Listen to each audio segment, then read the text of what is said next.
ধরে ফেলেছি।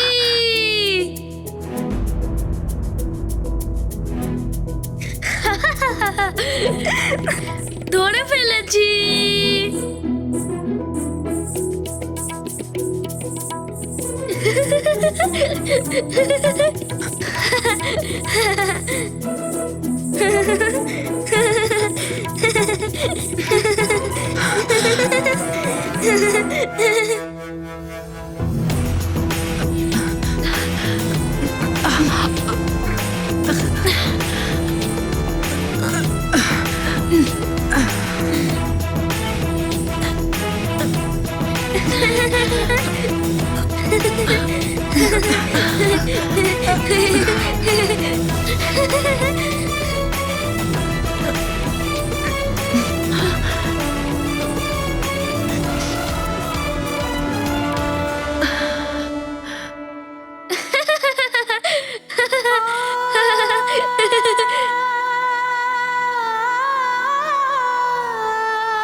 কি বিষয়ে এত আনন্দিত হচ্ছ প্রিয়া?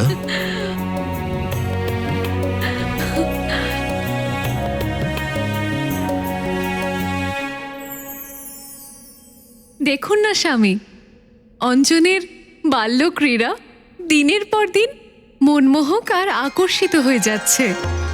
আর বল পরাক্রমে তো আপনার সমান মনে হয়।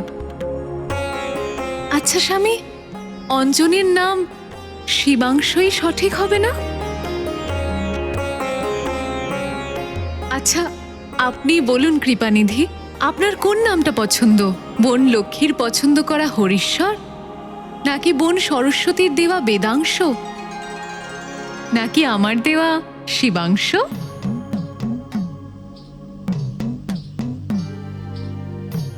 হে হরি, এ কেমন বিকট সমস্যা, এ কেমন সংকট! এই তিনজন দেবীর পছন্দ করা শ্রেষ্ঠ নামের মধ্যে কোনটাকে সর্বশ্রেষ্ঠ বলবো? পার্বতীর শিবাংশ নাম বেছে নিয়ে আমি সরস্বতীকে অসন্তুষ্ট করব? গভীর দ্বিমতের মুখোমুখি আমিও হচ্ছি ভোলানাথ। সরস্বতীর পছন্দ করা নামকে শ্রেষ্ঠ নাম বলে বোন লক্ষ্মীকে আঘাত তো দিতে পারি না। নাম শিবাংশ হোক বা বেদাংশ হোক বা লক্ষ্মীর বলা হরিশ্বর, তিনটি নামই শ্রেষ্ঠ।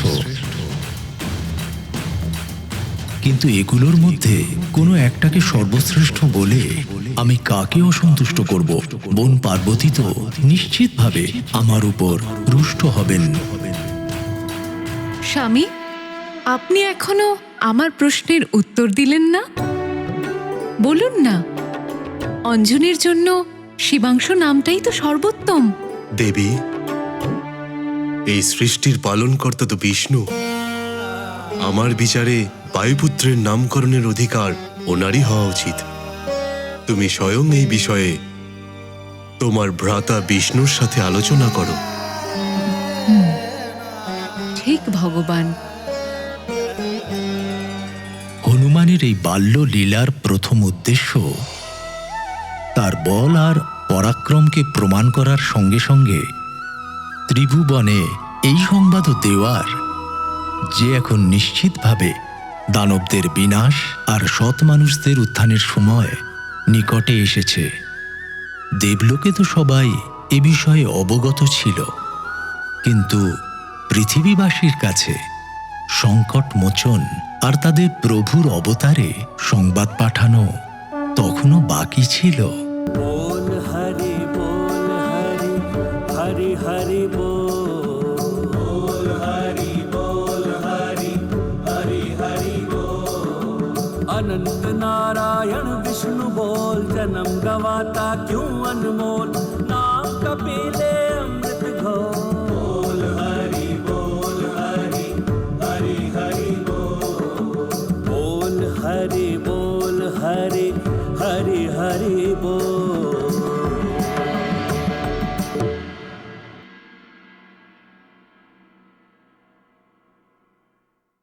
পিতা পিতা পিতা পিতা, তুমি জানো আজ আমি লুকোচুরি খেলেছি? আমি খুব আনন্দ করেছি। আরে বাহ, আমার পুত্র আজ লুকোচুরি খেলেছে।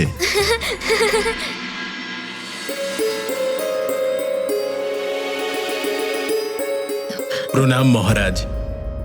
প্রত্যেক বছরের মতন এবছরেও ঋষি বিশ্বম্ভর আর ওনার শিষ্যের দল নারায়ণের মূর্তি পালকি করে নিয়ে বদ্রিকাশ্রম যাচ্ছেন। ওনারা সংবাদ পাঠিয়েছেন যে আপনি আপনার পরিবারকে সঙ্গে নিয়ে দেব দর্শন করুন আর ওনার আশীর্বাদ অবশ্যই নিন মহারাজ।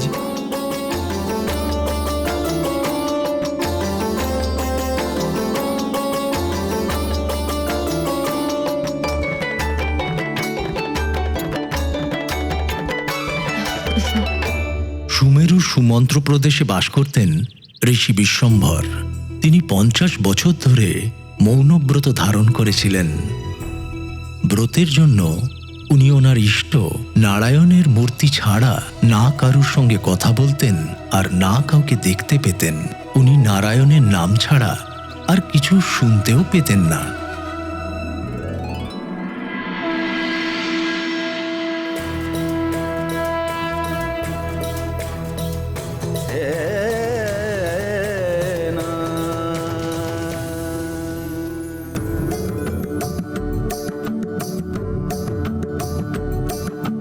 बोल हरि हरि हरि बोल हरि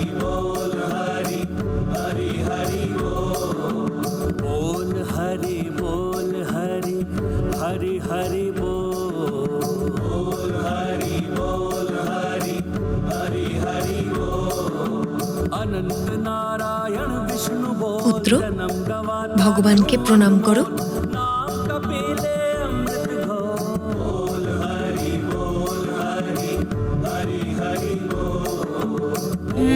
हरि बोल हरि हरि बोल।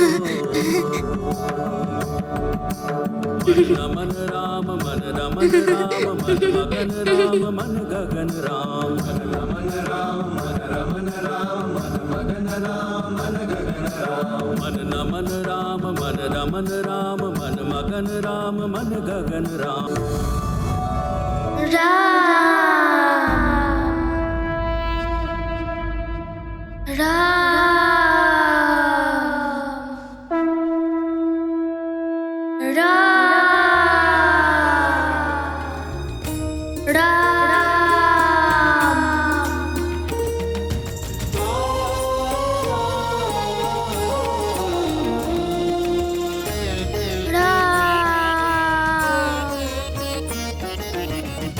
রাম নয় পুত্র,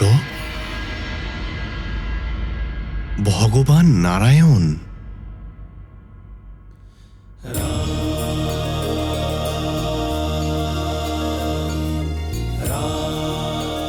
না পিতা, ইনি তো রামই।